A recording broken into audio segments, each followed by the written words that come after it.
Governments, national, state, local, neighborhood.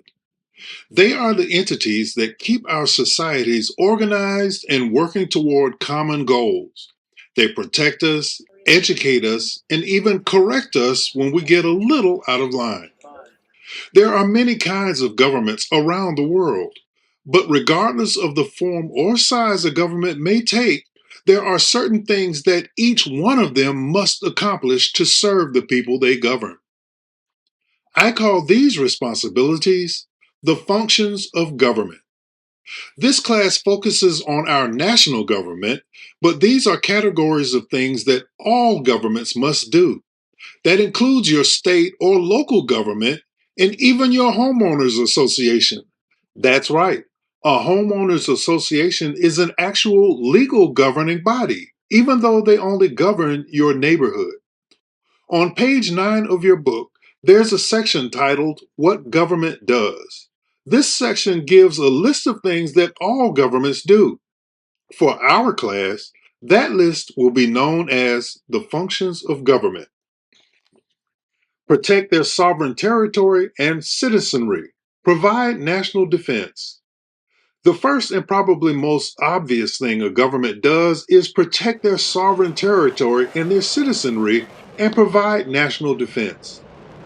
This is where a country protects itself and its people from foreign threats like other countries or terrorist organizations.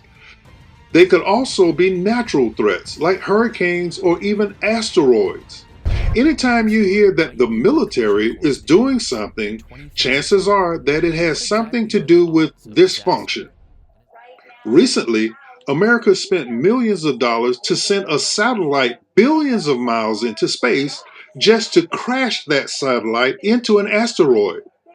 Applied physics laboratory. Aaron, you just think about how much time and energy the people in this room have how much time and effort they put into this being a success. And there, I think you can see the crowd cheering down in mission control.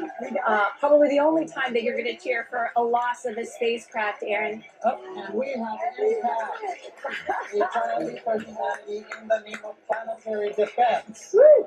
In the name of planetary defense. And now, okay, pretty amazing to see it. I mean, this sounds like the room, obviously celebration in that room. I mean, talk about threading a needle, Kristen. I mean, you just said, you're talking about that they just sent from Earth an object the size of a refrigerator into an object the size of the Great Pyramid in the middle of space.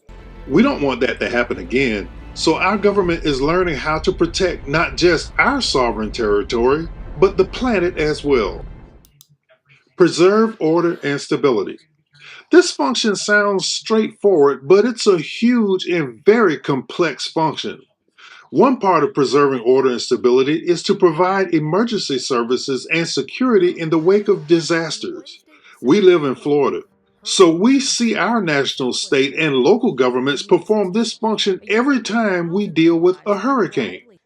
We also see it for man-made disasters like that building collapse in Miami or that train derailment in Palestine, Ohio. In situations like these, the government seeks to save lives, protect property, and get life back to normal as quickly as possible.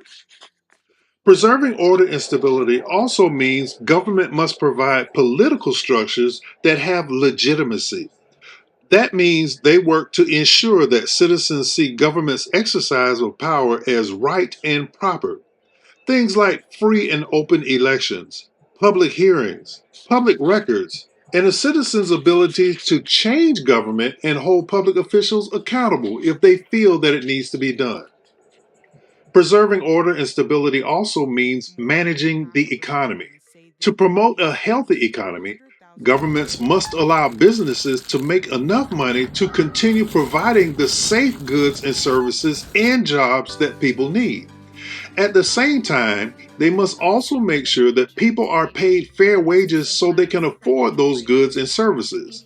They also want to make sure that those prices aren't unnecessarily inflated. And stable prices. So when you see or hear a news story about the Federal Reserve or the U.S. Treasury, it usually means that our government is trying to keep prices in reach of everyday Americans.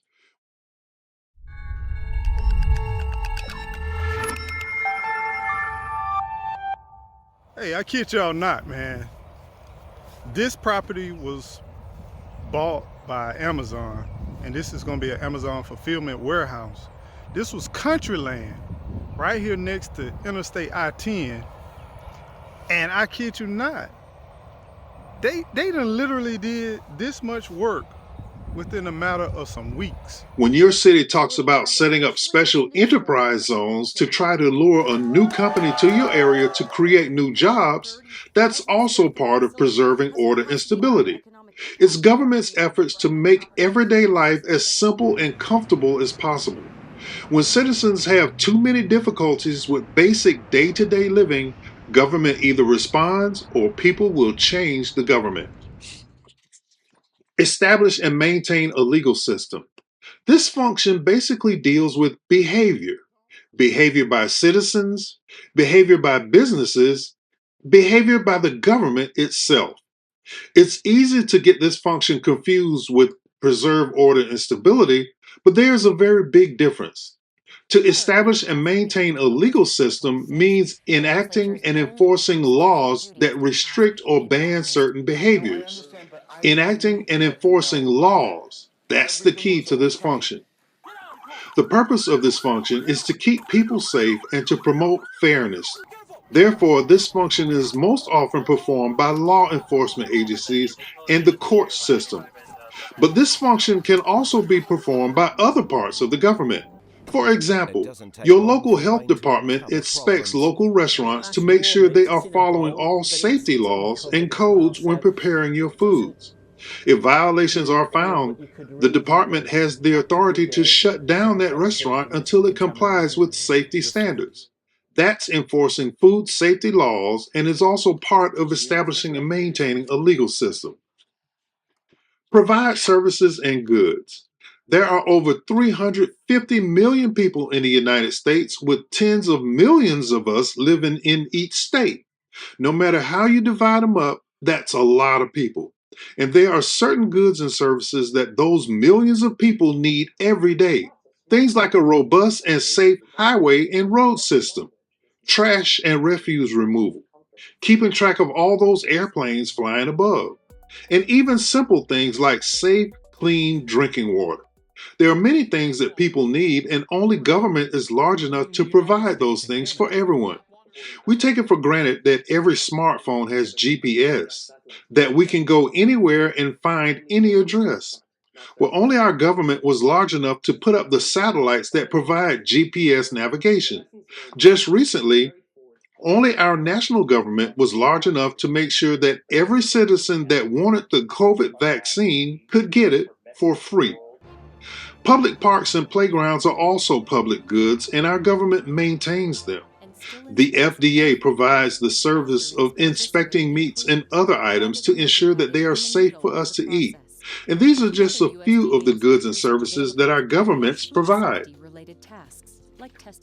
Raise and spend money. It costs a lot of money to do what our government does. So governments must raise and spend money to do the things they need to do to service their citizens. Most governments raise money by collecting taxes and fees. Nobody likes paying taxes, but we're all glad that our government spent millions of dollars to allow us to drive 75 miles an hour down I-10 instead of only 55 miles an hour on a smaller two-lane highway. Nobody is mad that our government provides free public education for our kids, and it absolutely costs money to ensure that we have the best trained and best equipped military on the planet. Socialize new generations.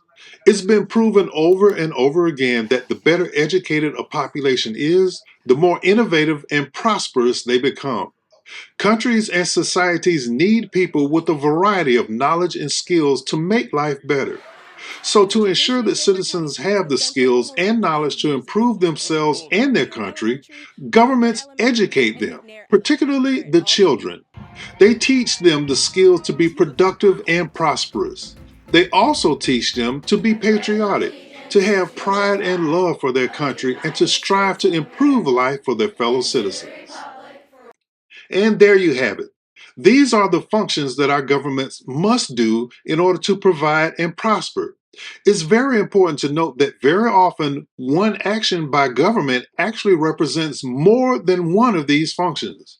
No government says we need to raise and spend money today, but I'm sure you've heard some government officials say, we need to build a new, more modern school in this area to better educate our kids. Build a new school to better educate our kids. That's one action that actually fulfills two different functions. Which two do you think they are?